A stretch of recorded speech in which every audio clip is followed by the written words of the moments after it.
C'est une joie et un immense plaisir pour moi d'être avec vous par le biais de la technologie, avec vous, chères femmes, chères sœurs de l'UAGF et par-delà le monde. Il est toujours agréable de s'arrêter quelques instants pour être ensemble, pour écouter Dieu nous parler, et je crois, et je suis certaine de l'amour de Dieu pour nous, ses enfants. Chères sœurs, je vous adresse de joyeuses salutations, des salutations remplies de bienveillance, de joie. Que le Seigneur nous comble de son amour.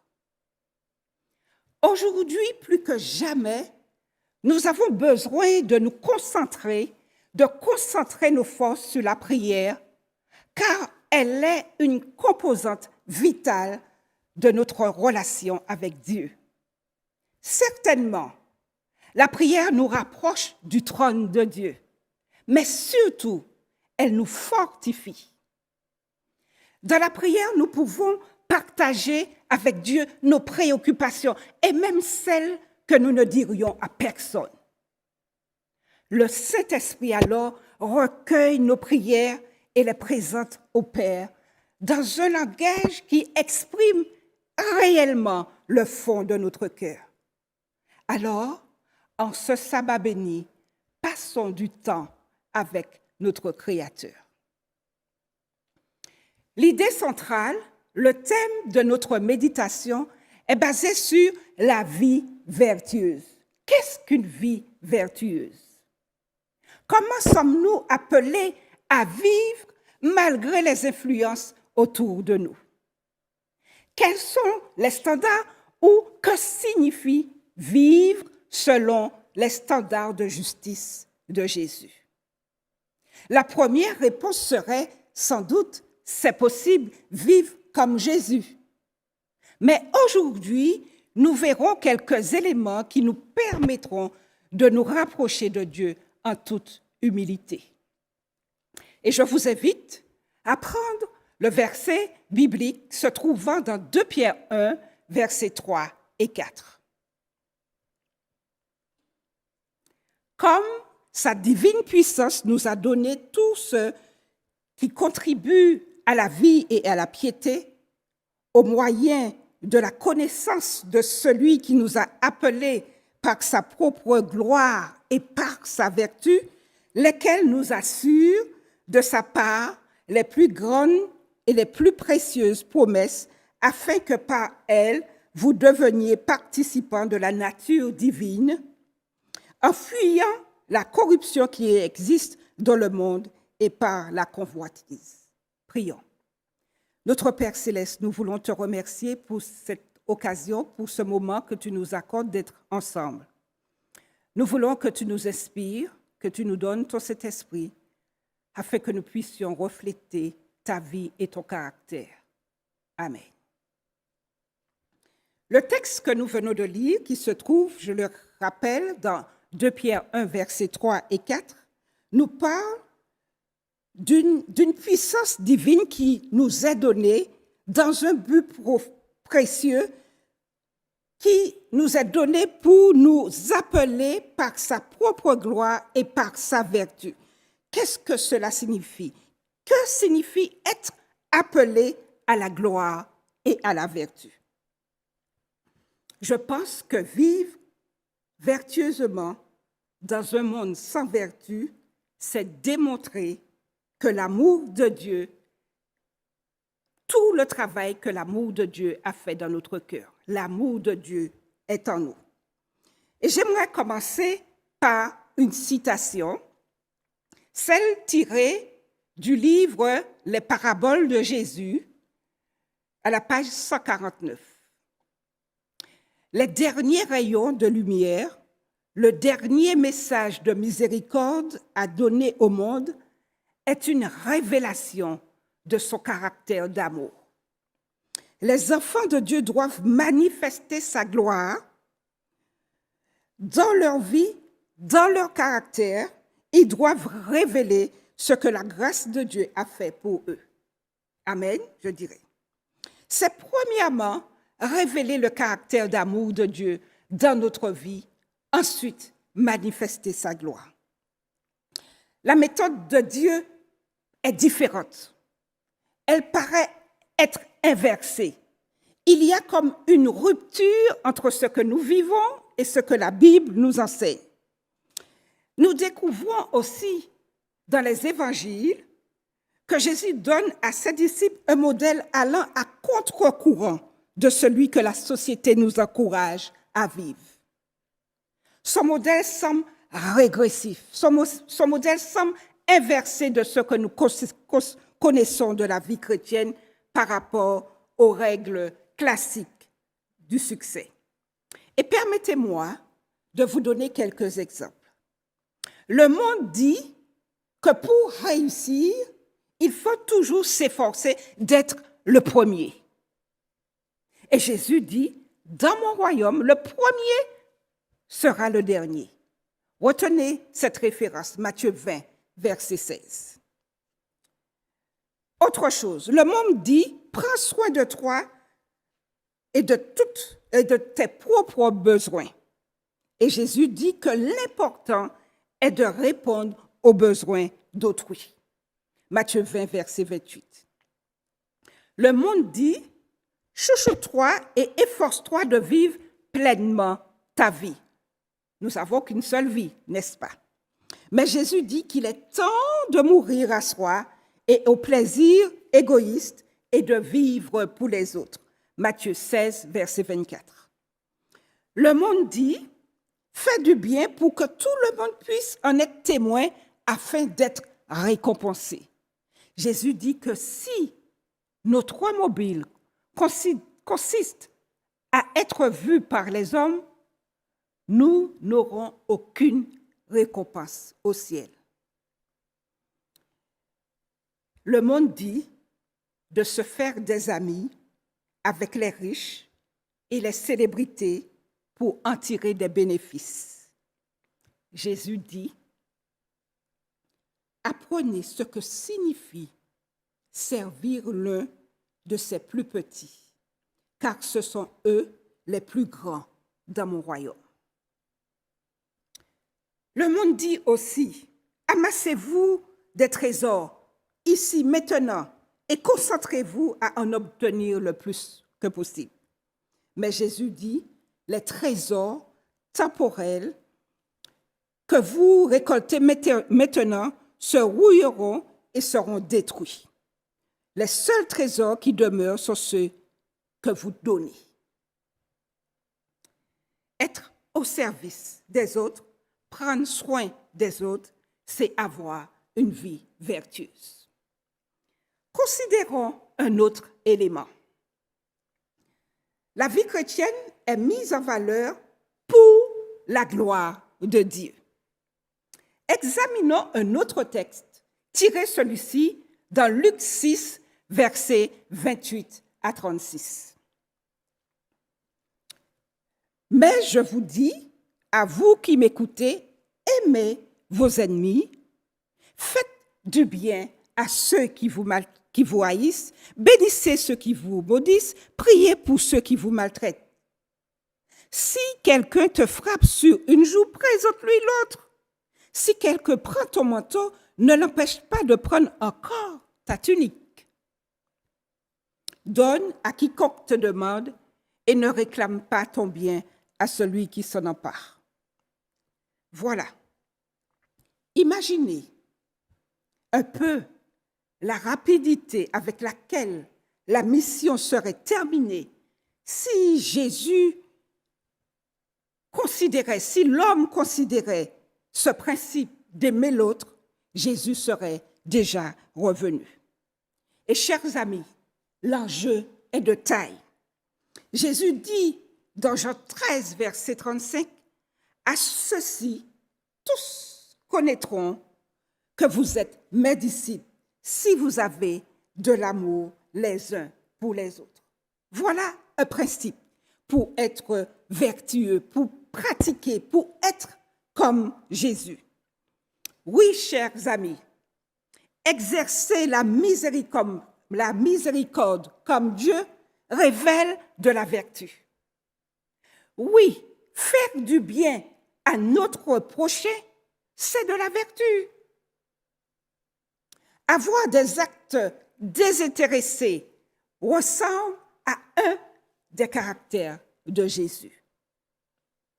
Cependant, nous ne vivons pas et nous n'aimons pas naturellement.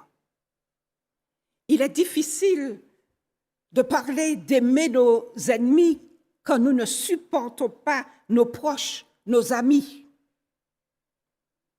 Nous avons besoin de ce Saint-Esprit qui doit nous habiter, car sans Christ, nous ne pouvons rien faire.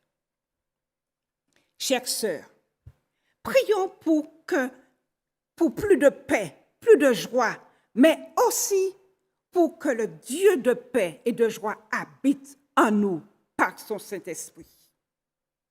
Prions pour être plus aimants. Prions pour que l'amour lui-même nous habite. Puisque Jean 15, verset 10 nous dit, « Si vous gardez mes commandements, vous demeurerez dans mon amour, de même que j'ai gardé les commandements de mon Père et que je demeure dans son amour. » Prions pour devenir de meilleurs chrétiens. J'aimerais vous faire un témoignage. Permettez-moi de partager l'histoire d'une amie qui s'appelle Karine. Karine travaillait depuis quelque temps dans une entreprise. Elle se passionnait à ce travail. Une entreprise de plomberie, elle était manager et elle supervisait les équipes, des équipes formidables. Tout fonctionnait très bien, jusqu'au jour où on embauche une coéquipière qui s'appelle Marjorie. Marjorie a eu tout le mal. Alors, ma copine a eu tout le mal pour maintenir son équipe depuis l'arrivée de Marjorie. Elle a fait un travail de saccage, de duperie, et ceci n'a pas facilité la cohésion ni les objectifs escomptés. Mais malheureusement, sa collègue a été victime d'un accident. Heureusement, sans grand dommage corporel, mais le véhicule était vraiment endommagé, complètement endommagé. Elle se retrouva alors sans moyen de locomotion pour venir au travail. Et mon amie Karine s'est dit, voilà une occasion pour moi de mettre en pratique Luc 6, versets 28 à 36, ce que nous venons de lire. Alors, mon amie s'est proposé de la ramener chaque soir chez elle. Le parcours l'obligeait à faire un détour conséquent, mais c'était sa façon à elle de rendre le bien pour le mal. Et chemin faisant, jour après jour, soir après soir, au lieu de parler de ce qui fâche, des problèmes, de son attitude néfaste à son égard, elle lui a parlé de sa joie de vivre, du bonheur qu'elle trouve dans les petites choses de la vie, son bonheur de rendre service aux autres. Elle parla simplement de ses habitudes de vie. Marjorie, sa collègue, se rendit compte que c'était tout le contraire de sa vie et de ce qu'elle fait. Et pour faire court, elles se sont rapprochées, car Marjorie a trouvé en mon ami beaucoup de sincérité, beaucoup de raisons de vivre, beaucoup plus d'amabilité. Et Dieu soit loué, Marjorie a constaté que Karine conserve au fond de son cœur les caractéristiques de Jésus, et ce qui lui permet de ne pas répondre le mal pour le mal.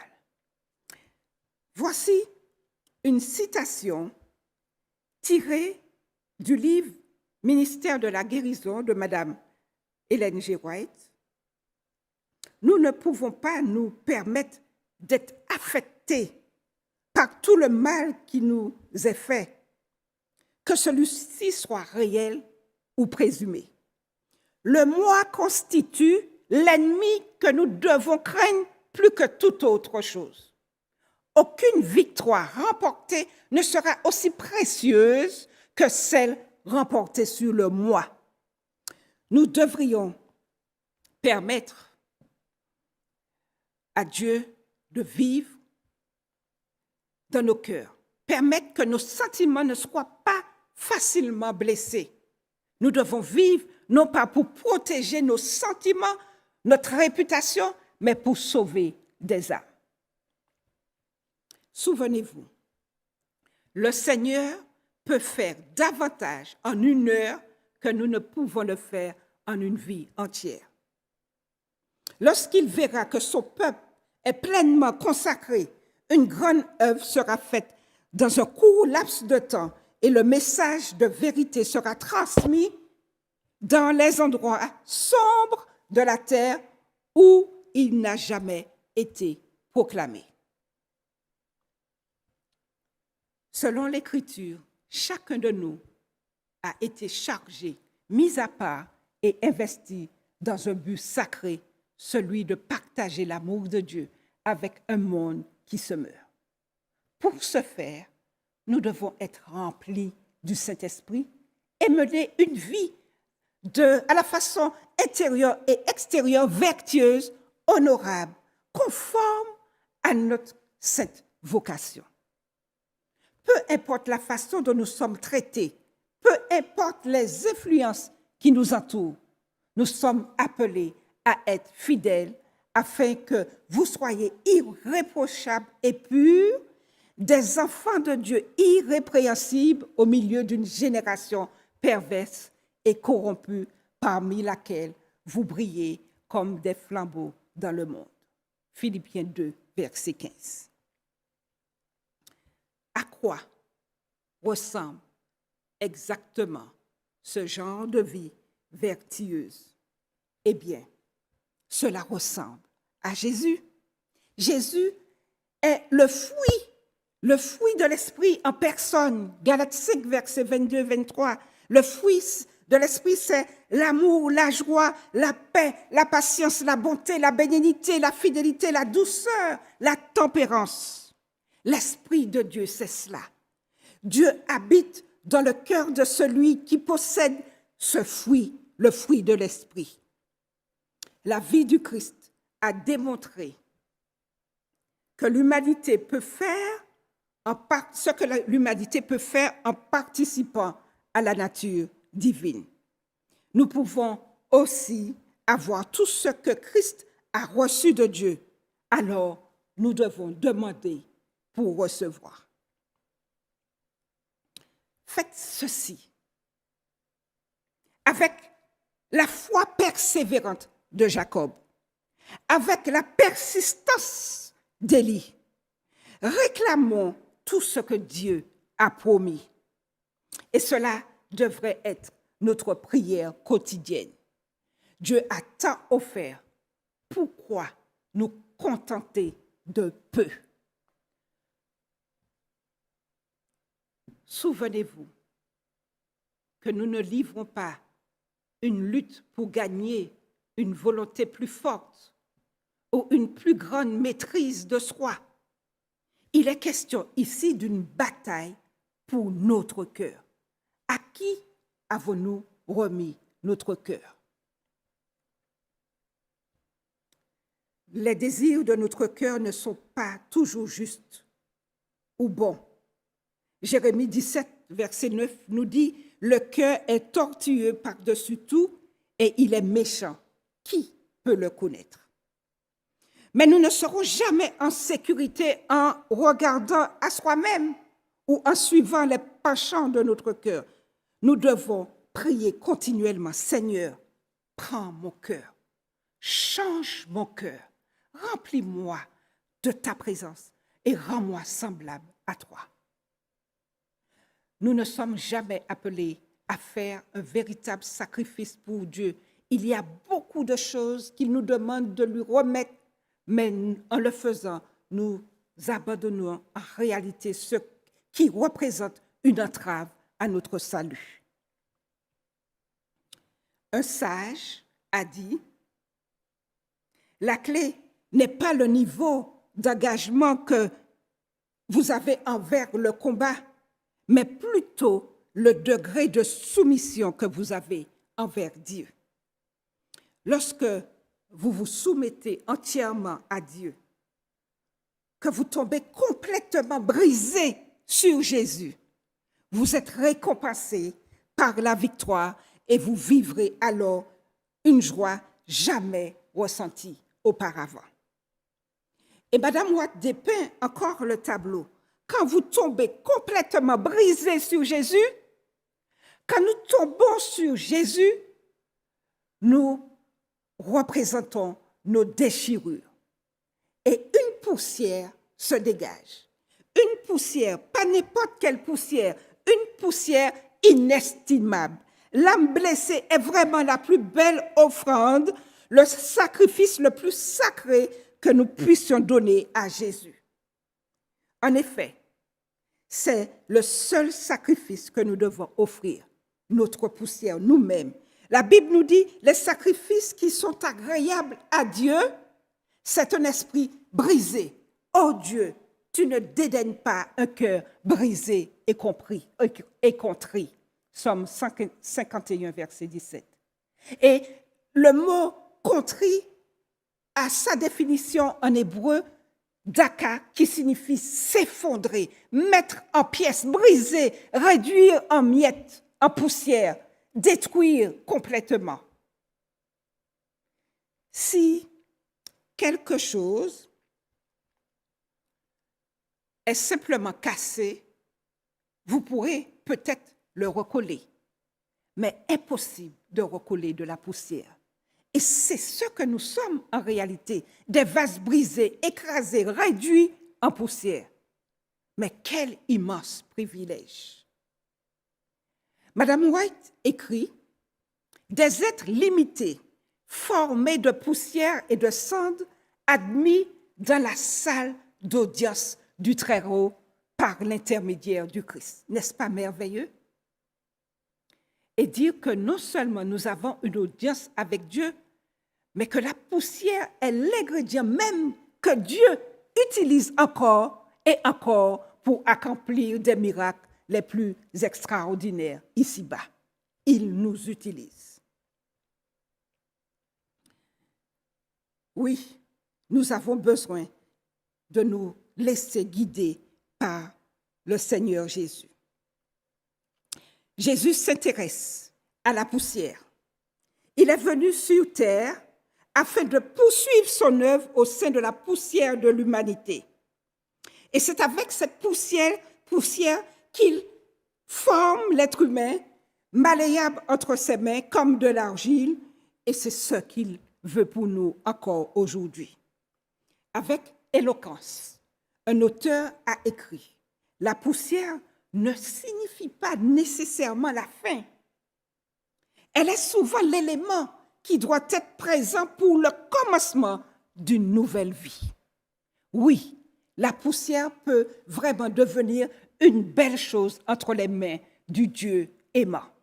Et la poussière qui se livre au Seigneur est inestimable. Avez-vous livré votre poussière à Jésus? Lui avez-vous remis vos échecs, vos péchés et tous vos morceaux brisés et blessés? Si nous lui abandonnons le tout, il peut faire des miracles avec de la poussière. Aujourd'hui, Jésus dit, donne-moi ta poussière. Donne-moi ta vie. Donne-moi tes blessures. Donne-moi tout ce qui se désagrège, tout ce qui t'empêche de me ressembler. Aujourd'hui, chers amis, Jésus nous tend ses mains marquées par les clous et nous dit, donne-moi ta poussière. Quelle glorieuse invitation. Donnons-lui notre poussière, la poussière de cœur véritablement meurtri, un cœur dans le besoin, un cœur qui répond, oui, Seigneur, je veux une relation plus profonde avec toi. Je veux être transformé à ton image afin d'aimer les autres comme tu m'as aimé. Je veux être la chrétienne vertueuse que tu m'as appelée à être. Mais tout ce que j'ai à t'offrir est brisé et imparfait.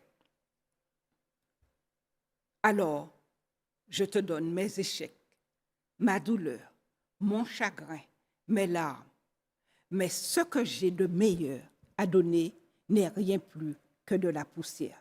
Mais je suis sûre, je suis prête à remettre toute ma poussière, à te remettre tout mon devenir, afin que tu puisses me changer comme de l'argile entre les mains du potier. Le trône de mon cœur t'appartient, Seigneur. Oui, je suis à toi. Merci, Seigneur, de me soutenir, de m'accompagner. Merci de m'accompagner dans mes décisions, dans mes résolutions, à remettre ma vie entière et en poussière entre tes mains. Nous te faisons confiance, Seigneur, pour le reste de notre vie. Alors j'invite chaque femme à prier pour un témoignage, prier pour son mariage, pour ses enfants, pour la famille, pour les proches, pour les membres d'église, pour le pasteur, pour les gouvernements, pour les responsables d'église, pour soi-même, pour que la poussière, ce que nous sommes, puisse être transformée entre les mains de notre Seigneur Jésus. Car le monde a besoin de nous. Restons accrochés à notre Seigneur. Restons dans les mains de notre Seigneur. Restons liés par la prière à notre Seigneur et que son beau nom soit loué. Amen.